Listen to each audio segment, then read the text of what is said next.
Miss Précision Milato, on va continuer à balancer des vérités, on en a rien à foutre. Et je préviens Red Ferrité, Red Soter, Léotina Revefavi, ok? Précision numéro 1. Ni Matungane Bandia, Matsapa ni sentiment de liberté, ben Refavam Sarakam Nario, c'est parce que vous nous pétez les couilles. Pour rien, qu'est-ce que vous nous pétez les couilles? Pourquoi? Du coup, t'es là, on se sent libéré, tu vois, on retrouve notre liberté.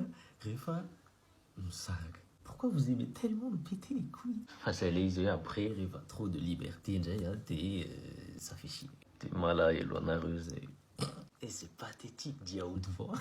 Face à les on avait plus de paix avec vous. Tsoteri et la yela, vous tombez à l'écoumain, c'est. Précision numéro 2. L'écoumain, et ça a quoi, toi? Les ténafit tiawan. Matonga nam ténazan, sachi? Iwa, avaka fagarum pan sasania. Ils font passer ça pour du vrai fitiawan, mais en fait, c'est juste un gourmand de cul, tu vois. C'est-à-dire, il y a des gars qui font passer ça, ouais, malaelanoa, etc. Alors qu'il a juste faim, tu vois.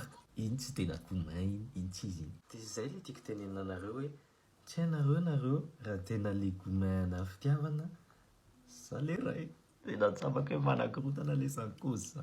vous ai dit la vérité, rien que la vérité. Check fois courage, les